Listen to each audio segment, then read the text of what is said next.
Greetings, people. I wanted to make a video this time about coronavirus, and I'm going to lead you step by step through my thought process and my views. A few preliminary things is that I want to make it clear that this is a process of questioning, which ties in with the theme of the show, the overall theme of the show, and especially episode 0, which was entitled Question Everything. These are my own views, not the sort of canon views of the show, so please bear that in mind. And where appropriate, I'm going to be adding some links in the description, in the video description, so that you can follow these things up for yourself. But the overall message that I want to put forward at this point is that I'm not going to be doing all your homework for you. These are things you should be doing yourself anyway, in my opinion. And when I say should, I mean, like, if you want to be an informed, if you want to be able to make an informed opinion on anything, you have to be prepared to do more than just a tiny little bit of reading. And you need to look at multiple sources. You can't just assume that, whatever your favorite rag is, that they've done the work that I have, because I'm telling you, almost no media outlets, even most of the alternative media outlets, are bothering to do this right now. They are, in most cases, just going with the narrative and sticking with it. They're not really looking at anything else. Now, it's a complicated situation, but I think that in terms of approaching this topic, we should first look at the topic of the virus. And then we should consider the reactions. Okay, and I will be bringing this back to something very personal at the end. And I'm going to give you a little preview of that right now, which is that I have left the United Kingdom. So, the virus itself, the way I look at it, this breaks down into 3 questions. Is there a virus? Does this virus make people sick in the way that they develop, pneumonia, respiratory illness type symptoms? Okay. Thirdly, do these symptoms caused by the virus kill people in certain numbers? Okay. Now, these are 3 separate questions, and the answers to each kind of inform the next in some ways, but they can also be handled individually, as I'll show. Now, the official narrative is that there was a virus that originated in bats in Wuhan, China, and that this somehow spread to humans and spread its way out of China and into the rest of the world. There's a counter narrative going which says that it was developed as a bioweapon in labs in China and then it leaked, maybe deliberately. And there's another counter narrative which says that it was a virus developed by the US military industrial complex, and that it started in America, was moved over to China in a military experiment, and then spread out from there. Without going into any of those details, because I'm not really interested in those stories particularly. I have researched them, but I don't want to put the details in this video. I want to say that, first of all, if you want to demonstrate the existence of a new virus, what you have to do is you have to find that virus in a live host. You have to then isolate it, and you have to then give that virus to a healthy host and say, okay, I've identified that this virus exists, and I can give certain properties to it, because when repeatedly given to a fresh host, an uninfected host, the virus shows a pattern of infection, and then certain properties can be attached to that virus. I have searched high and low for evidence that this kind of procedure of isolating the virus has been done, and I've found nothing. Not in China, not in America, not in Britain, nowhere else. So I'm not saying that this virus does not exist, but I don't have any positive reason to believe that it does, because it hasn't been demonstrated to me yet. Okay, some of the more well-known viruses that we're aware of, like polio and things like that, they've been extremely well documented a long time ago. We know a lot about them. The viruses have been isolated, and the full range of medical research has been done on them, and I can't find any evidence of this having been done. Okay.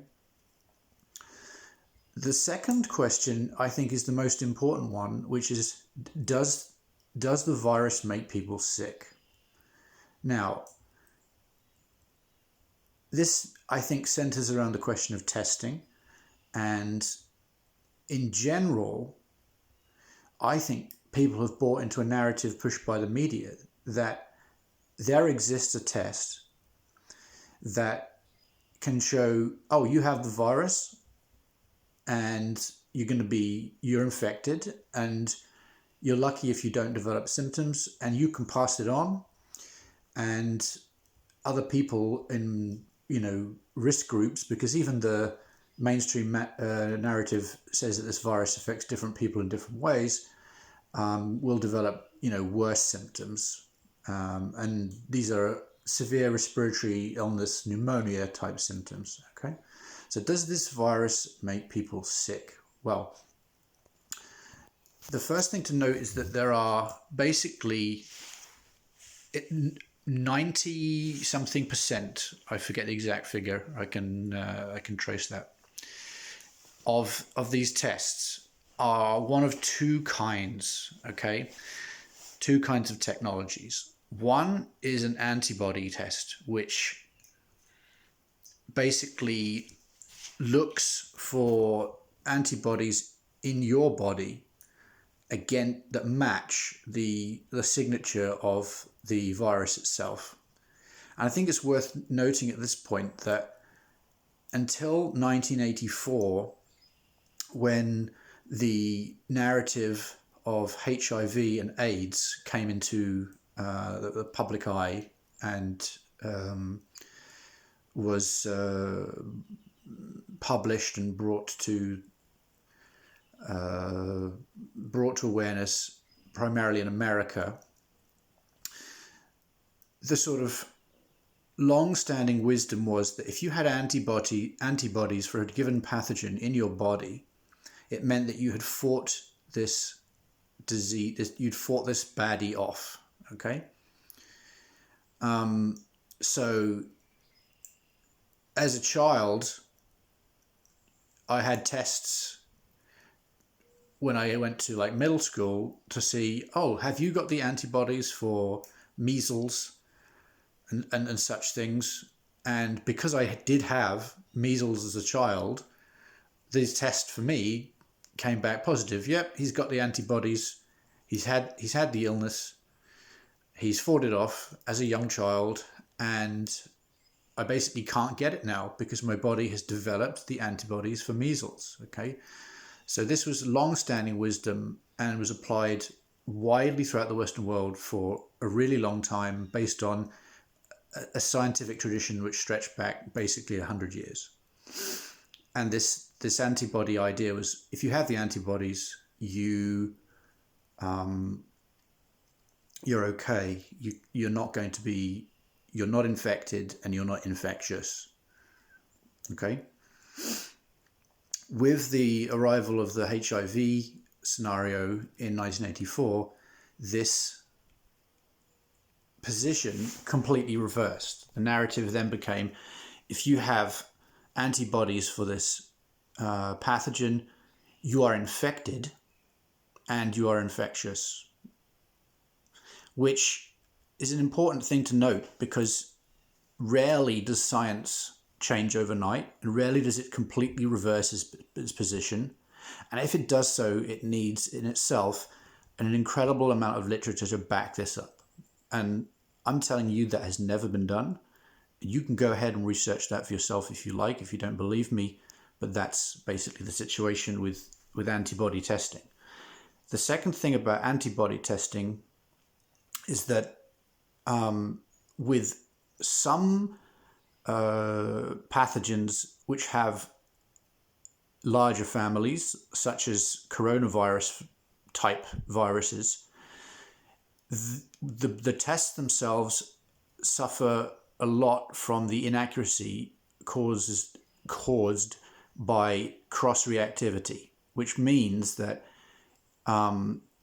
where you are showing antibodies, where the test is done to find antibodies for a certain thing, it can be given a false positive by lots of the other similar pathogens where the antibodies are going to be in themselves similar. So basically, to boil this down to a simple sentence, if you take a test, an antibody test, it can show that you have the antibodies for a certain pathogen, but actually that result was caused because you had antibodies for lots, for some, or for one of a very large number of other pathogens. Okay, so they're wildly inaccurate. This is in the scientific data. Manufacturers of the specific antibody tests, and there are lots of different kinds, they can try to refine them, but essentially they're all inaccurate in the sense that taking one or even a couple of these tests, one after the other, cannot be used to confirm the presence of a virus to any real degree of certainty. And in the case of public health, and especially when putting a public reaction together of the kinds that we've been seeing, you should be operating more in the realm of relative certainty, I think, rather than guesswork. And so the other kind of testing revolves around a technology called polymerase chain reaction. Okay, and the original purpose of this technology was not for testing the presence of pathogens in hosts, but to replicate the DNA of given strands in order to be able to basically study them and to learn things about them. And if you look at the history of this technology, you'll find that it was invented by a man called Kerry Mullins, who won the Nobel Prize for Science for his work. It's considered to be one of the big breakthroughs in chemistry, and a lot of important discoveries and knowledge have come out of this. But he said, okay, remember, this is the inventor of the underlying technology that these PCR tests are based on. He said quite categorically that this form of testing based on his invention cannot be used to identify the presence of viruses. And the simple reason for that is that you're taking a small piece of DNA from a host, and you're putting it in a dish, and then you're basically blowing it up and magnifying it a whole lot of times. It's not like you're seeing, okay, I've got one bit, I turn it into 100 just for the sake of simplicity. It's not like that, but to understand it, that does not mean that there were 100 of those bits in your body. So anytime you see in reading about this, reference to things like viral load, it's just an absolute nonsense, because this technology alone cannot do that. It cannot say you have X numbers of viruses in your body. And by the way, when real testing is done in certain contexts, you can see the difference between a blood sample of a person that's just got like a tiny bit of a pathogen in their body, which is like, okay, it's there, but it's not doing anything. Remember, viruses are not alive. They need certain conditions in which to do things. And a person who is genuinely infected with the virus, like someone who has polio, they have like millions of traces throughout their whole blood, okay? Excuse me.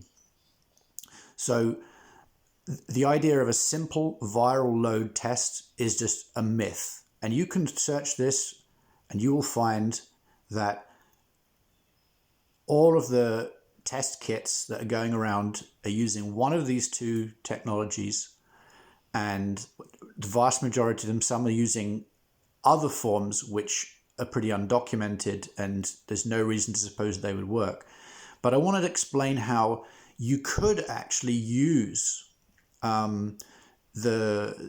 these tests in combination with a controlled experiment to learn or to posit that you'd identified infected people. So, for example, if you tested 100 people and you found that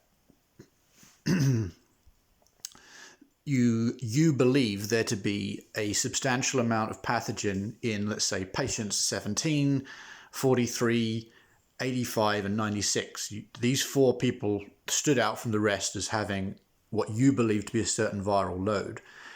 Under a double-blind conditions, proper systems-wide test, you could then go and look at those four patients, those four people who'd been tested, and if they were the ones out of the 100 who are showing severe symptoms or heightened symptoms compared to the others, then you could confirm that testing system was in fact accurate. You could say, okay, we found a certain viral load in the bloodstream of these four patients. They're the ones with the symptoms. Okay, this is sound. We can progress from here. That has never been done. There is no evidence anywhere that has ever been done.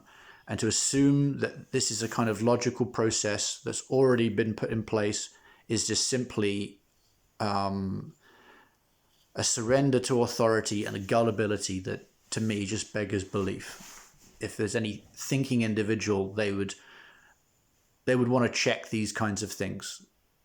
To assume that authorities are playing by the rules and obeying proper logic is always a mistake, in my opinion. Okay, so that second question of does this virus make people sick is very important, but it's also very, very inconclusive. Okay.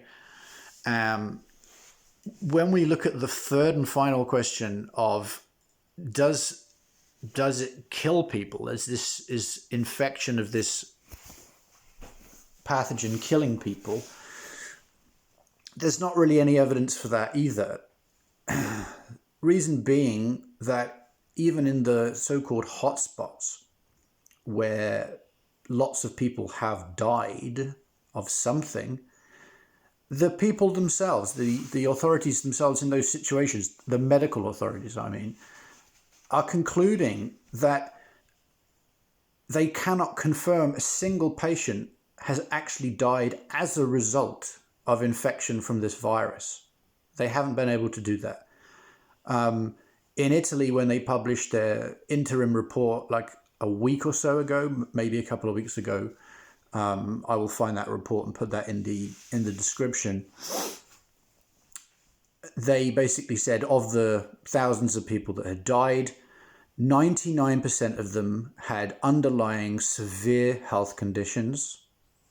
And it's my belief that they most likely died of those underlying severe health conditions, because the fact is that those underlying severe conditions were such that they could have died of them anyway, so that it's more like they would, even if this virus exists and even if these people have found a reliable form of testing, which they haven't demonstrated, these people are dying with the virus, not of the virus. Okay? So there's other issues here too. I can sense that some of you will be screaming China and Italy at this point. Now, if we look at China, this all centers on the city of Wuhan, and there's a lot of data out there that you can read that will show you that Wuhan is one of the most, if not the most, heavily polluted places in the world. Okay, there's a lot of industry there. There's a lot of, I mean, in China they don't really do very well on keeping things clean. I mean, from a sort of environmental regulation point of view, because they don't really care, and because they're trying to, become the manufacturing base which they have of the world and drive their economy on that in order to, raise up the standard of living of their citizens and form a modern country. I think it's interesting at this point to recognize that the data shows that large numbers of people have been dying in Wuhan for a very long time of respiratory illnesses with symptoms matching those of this winter for a long time, and no one has said anything. No one was interested in it outside of China, outside of Wuhan maybe. And this is not a new phenomena that people are dying in very large numbers in this city. And the reason is because it's so polluted. And if you don't believe me, if you get a chance to, ever, after all of this kind of stuff blows over, just go there or speak to people who've lived in China.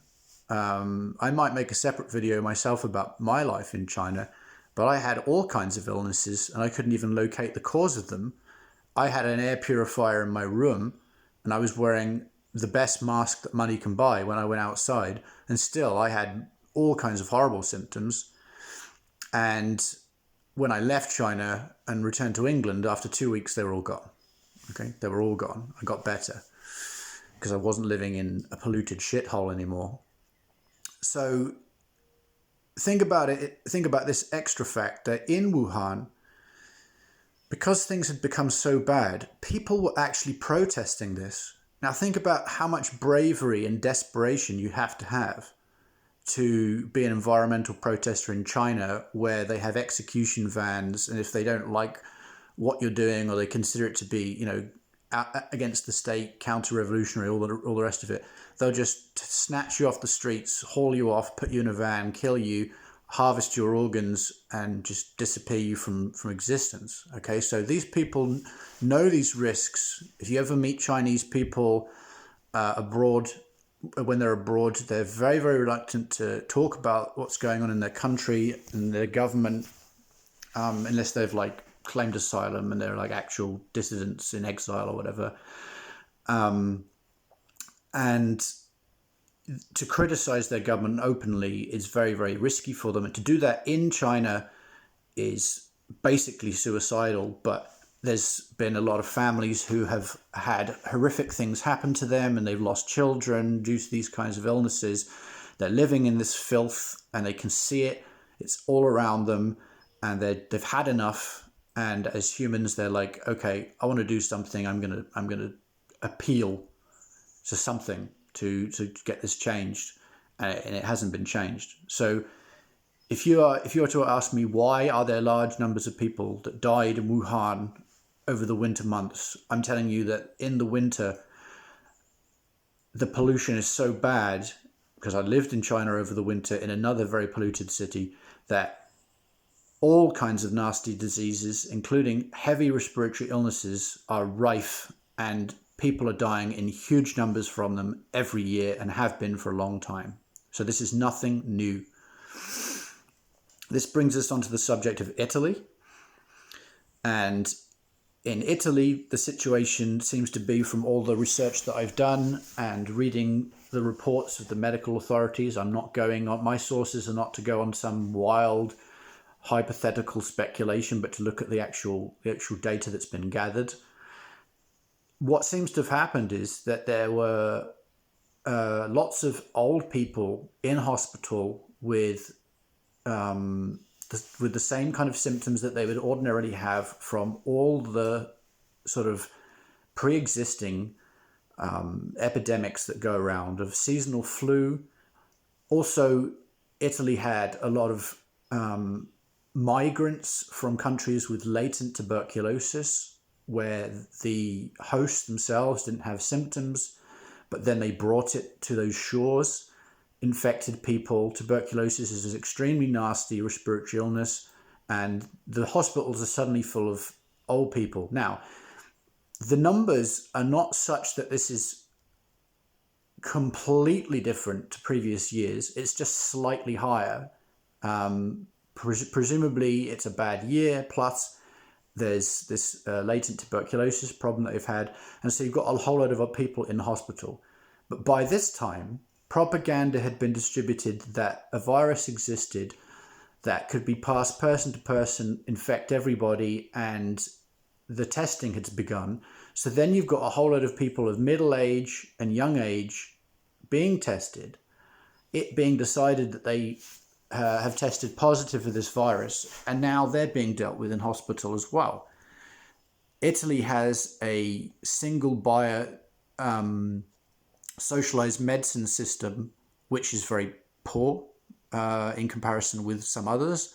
It's underfunded because Italy is a very poor country suffering from deprivation relative to other countries in Europe.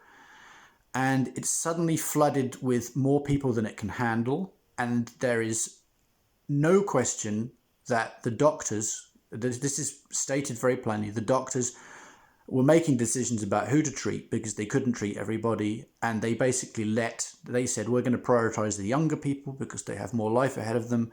And so they let very large numbers of old people go untreated for the heavy respiratory diseases they were suffering from, and they died in very large numbers. It was very cynical, and it's very poorly thought out, and this relates to a whole debate that we could have another time on what kind of healthcare is good for people.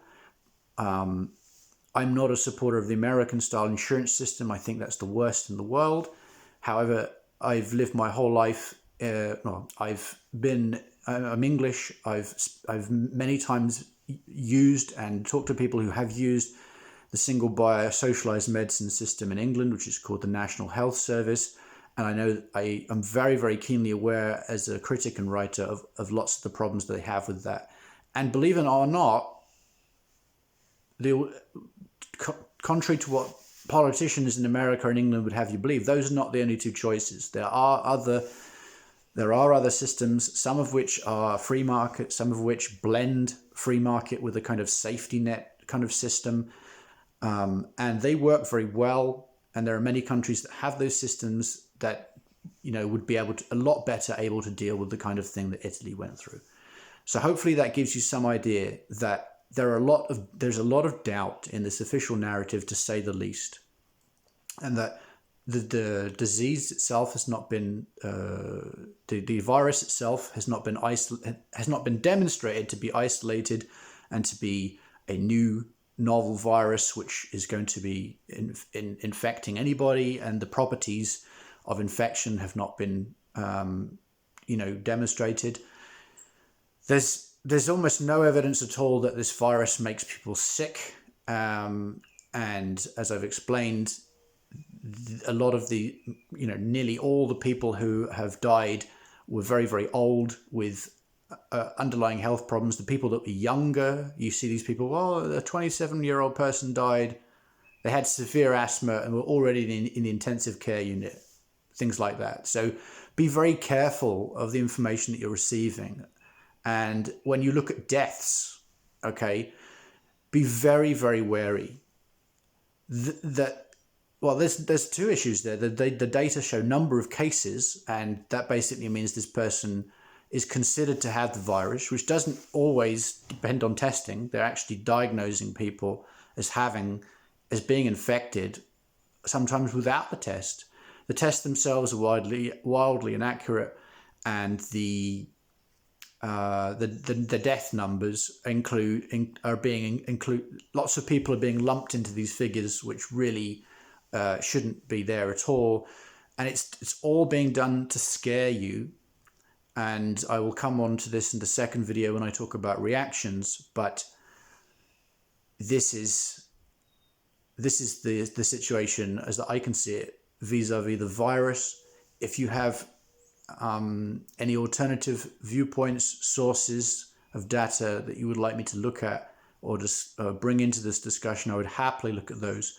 I'm not someone that ignores sources. I'm not someone that makes my mind up too early and just sticks rigidly with my viewpoint. But there's enough doubt even from what these people are saying to really seriously question all these kinds of things. I'll leave you with one final fact that's just occurred to me to bring into this video.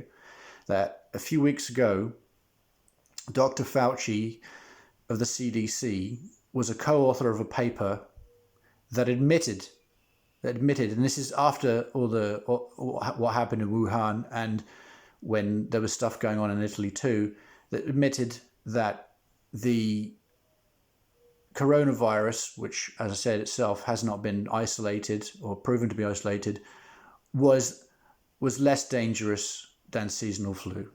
Okay, so whenever you hear people on the media saying that, people putting forward the idea that this is not as bad as the seasonal flu are somehow kooks, that means you have to include Dr. Fauci in that group. Okay, so this man is a professional liar his whole life. He, in the specialist channel of academia in the New Jersey or New Hampshire, I can't remember, Journal of Medicine, publishes a paper which admits this is less dangerous than a seasonal flu. And then on TV, he goes out and says like millions of Americans are going to die. So think about why he would do that. Think about who would ask him to do that. And hopefully, in terms of the virus, this video has raised enough questions in your mind. I do hope so. Thank you for listening and watching.